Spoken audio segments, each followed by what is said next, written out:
the ultimate goal is concerned, I think none of us need have any apprehension. हमारा इतिहास बताता है और हमारी संस्कृति सिखाती है.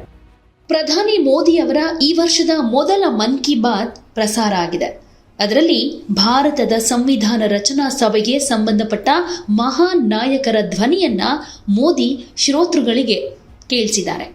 Doctor Rajendra Prasad, doctor BR Ambedkar ಹಾಗೂ ಶ್ಯಾಮ್ ಪ್ರಸಾದ್ ಮುಖರ್ಜಿ ಅವರ ಧ್ವನಿಯನ್ನ ಕೇಳಿಸಿದ್ದಾರೆ. ನಮ್ಮ ಪವಿತ್ರ ಸಂವಿಧಾನವನ್ನ ನಮಗೆ ನೀಡಿದ ಸಂವಿಧಾನ ರಚನಾ ಸಭೆಯ ಎಲ್ಲಾ ಮಹಾನ್ ವ್ಯಕ್ತಿಗಳಿಗೆ ನಾನು ನಮಸ್ಕರಿಸ್ತೀನಿ ಅಂತ ಮೋದಿ ಹೇಳಿದರು.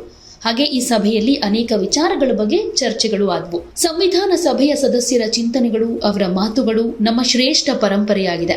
1951-52ರಲ್ಲಿ ದೇಶದಲ್ಲಿ ಮೊದಲ ಬಾರಿಗೆ ಚುನಾವಣೆ ನಡೆದಾಗ ದೇಶದ ಪ್ರಜಾಪ್ರಭುತ್ವ ಉಳಿಯುತ್ತಾ ಅಂತ ಕೆಲವರಿಗೆ ಅನುಮಾನ ಇತ್ತು.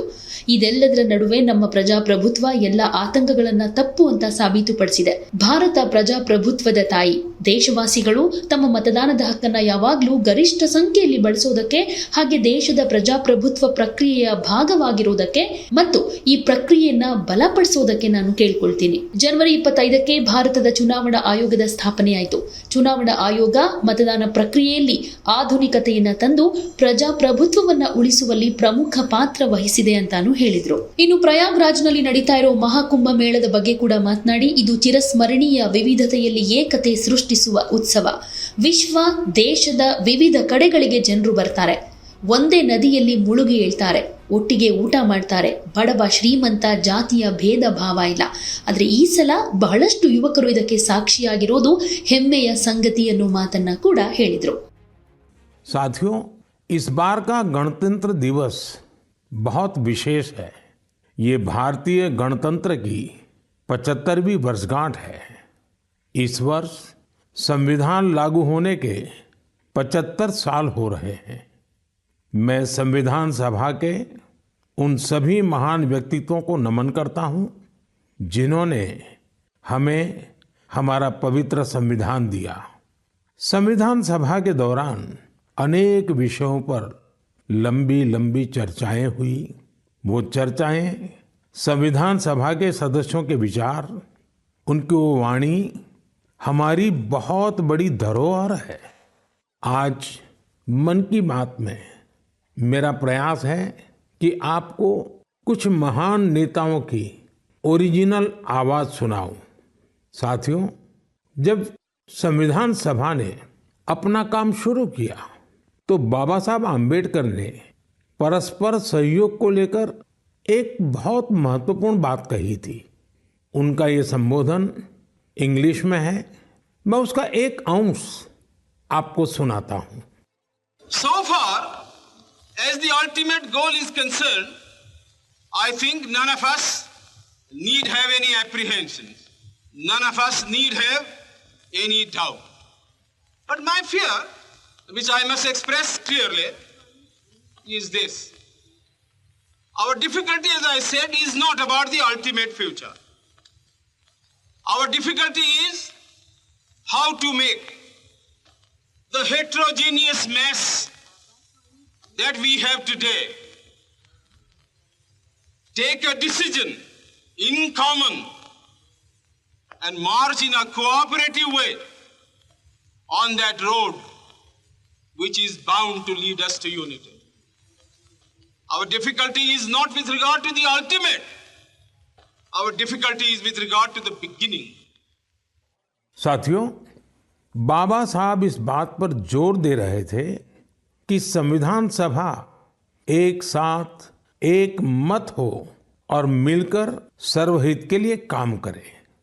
मैं आपको संविधान सभा की एक और ऑडियो क्लिप सुनाता हूं. ये ऑडियो डॉक्टर राजेंद्र प्रसाद जी का है, जो हमारी संविधान सभा के प्रमुख थे. आइए डॉक्टर राजेंद्र प्रसाद जी को सुनते हैं. हमारा इतिहास बताता है और हमारी संस्कृति सिखाती है कि हम शांति प्रिय हैं और रहें. हमारा साम्राज्य, हमारी फतेह दूसरे तरह की रही है. हमने दूसरों को जंजीरों से, चाहे वो लोहे की हो या सोने की, कभी नहीं बांधने की कोशिश की. हमने दूसरों को अपने साथ लोहे के जंजीर से भी ज्यादा मजबूत मगर सुंदर और सुखद रेशम के धागे से बांध रखा है.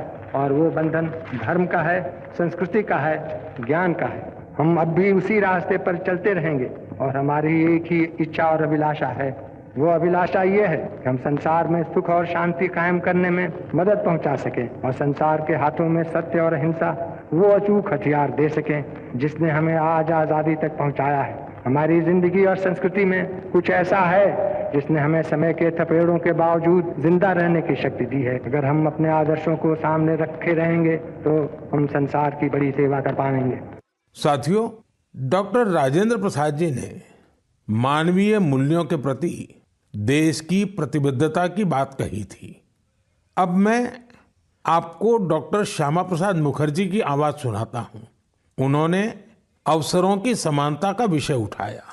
डॉक्टर श्यामा प्रसाद मुखर्जी ने कहा था, I hope, sir, that we shall go ahead with our work in spite of all difficulties and thereby help to create that great India, which will be the motherland of not this community or that, not this class of it, but of every person, man, woman and child inhabiting in this great land with respect of race, caste, creed or community. Everyone to have an equal opportunity so that he or she can develop himself and herself according to the best talent and serve the great common motherland of the earth. साथियों, मुझे उम्मीद है आपको भी संविधान सभा की debate से ये ओरिजिनल ऑडियो सुनकर अच्छा लगा होगा। हम देशवासी को इन विचारों से प्रेरणा लेकर ऐसे भारत के निर्माण के लिए काम करना है जिस पर हमारे संविधान निर्माताओं को भी गर्व हो। साथियों, इस बार का गणतंत्र दिवस बहुत विशेष है। ये भारतीय गणतंत्र की 75वीं वर्षगांठ है। इस वर्ष संविधान लागू होने के 75 साल हो रहे हैं। मैं संविधान सभा के उन सभी महान व्यक्तित्वों को नमन करता हूं जिन्होंने हमें हमारा पवित्र संविधान दिया। संविधान सभा के दौरान अनेक विषयों पर लंबी लंबी चर्चाएं हुई। वो चर्चाएं संविधान सभा के सदस्यों के विचार, उनकी वो वाणी हमारी बहुत बड़ी धरोहर है। आज मन की बात में मेरा प्रयास है कि आपको कुछ महान नेताओं की ओरिजिनल आवाज सुनाऊं। साथियों, जब संविधान सभा ने अपना काम शुरू किया